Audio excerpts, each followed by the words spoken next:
Tonight's story is called The Little Lamp and the Three Quiet Wishes. If you're ready, let's begin.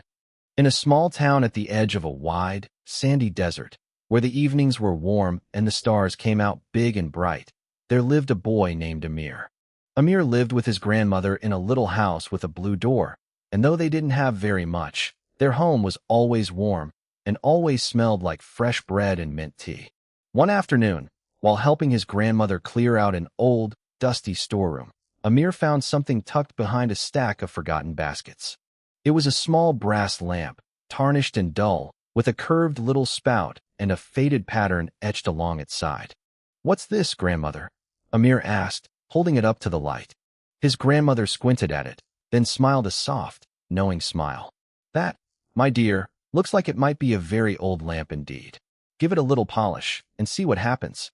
Amir carried the lamp out to the little courtyard behind their house, sat down on the warm stone step, and began rubbing gently at the tarnished brass with the edge of his sleeve. He rubbed and rubbed, slow and patient, the way his grandmother had taught him to polish anything worth caring for. And then, quite suddenly, a soft curl of blue-gray smoke drifted up from the spout, gentle as steam from a teacup, and out of it, slowly, appeared a genie. He wasn't fierce or booming, the way Amir might have expected from an old story.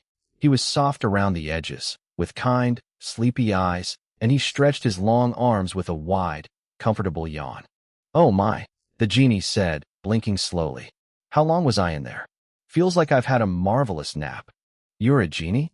Amir asked, wide-eyed. "I am indeed," the genie said, settling down cross-legged in the evening air beside Amir, as easily as if he sat on solid ground. "And you, young one, have 3 wishes coming to you, as is only proper." Amir's heart raced with excitement. 3 wishes? "Anything I want. Anything at all," the genie said warmly. "Take your time deciding.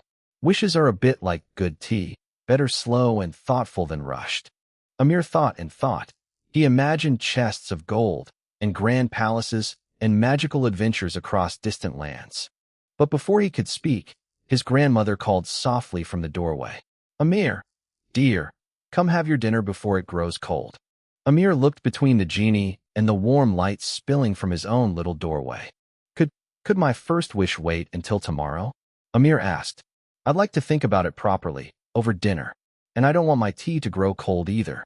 The genie smiled, warm and pleased. "That," he said, "might be the wisest thing anyone said to me in 300 years. Take all the time you need." That evening, over warm bread and mint tea, Amir told his grandmother all about the genie and the 3 wishes waiting for him. "What would you wish for, grandmother?" he asked, watching the steam curl gently from her teacup. His grandmother thought for a long, quiet moment. "I think," she said slowly, "I would wish for exactly what I already have. A warm home, a grandson who helps with the dusting, good tea in the evenings." Amir frowned, a little puzzled. "But wouldn't you want more?" His grandmother smiled softly. "More of what, dear? I'm not sure there's much more worth having than a full heart and a quiet evening." Amir thought about this for a long while, turning her words over slowly in his mind, the way he'd turned the old lamp over in his hands that afternoon. The next evening, Amir sat again in the courtyard with the genie, the sky deepening into soft purples and blues above them. "Have you decided your first wish?" the genie asked gently. Amir nodded slowly. "I think I'd like to wish for a garden. Not a grand one, just a small one, with room for jasmine and mint, and maybe a little bench to sit on in the evenings." The genie raised an eyebrow, pleasantly surprised. "Not gold, not jewels. I don't think I need those," Amir said thoughtfully. "But a garden sounds like somewhere I'd want to sit every single evening." With a soft snap of his fingers and the gentlest curl of blue smoke, a small garden bloomed quietly in the corner of their courtyard, jasmine climbing a low wall, mint growing in soft green clusters, and a simple wooden bench tucked beneath a young lemon tree. "There," the genie said warmly. "One wish, quietly spent."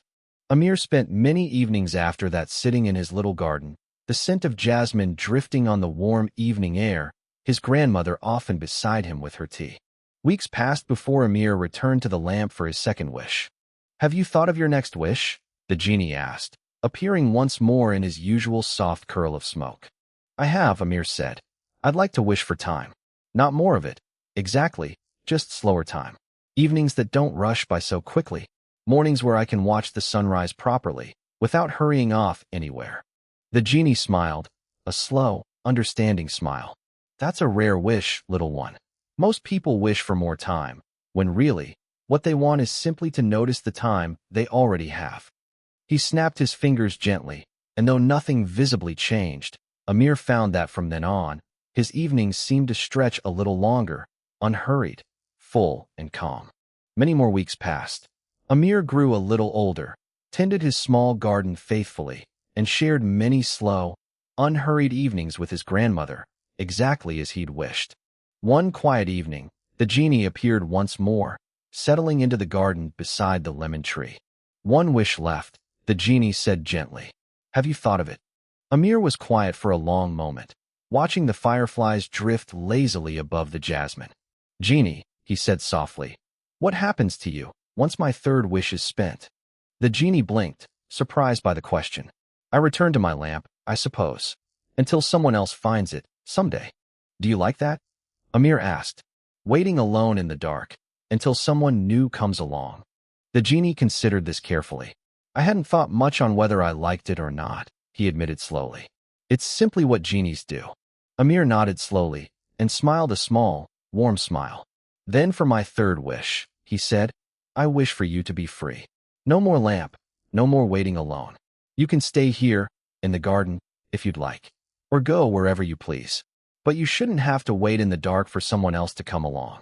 The genie stared at him for a long moment, quiet and still, in a way that felt different from all his sleepy, easy movements before. No one has ever wished that, he said softly. Not in 300 years. Well, Amir said gently, I think it's a good wish. Better than gold, I'd guess. And so, with the softest curl of blue-gray smoke, the old lamp's magic gently faded, and the genie was free.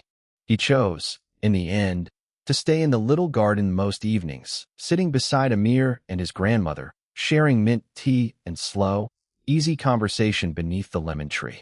He wasn't a genie who granted wishes anymore.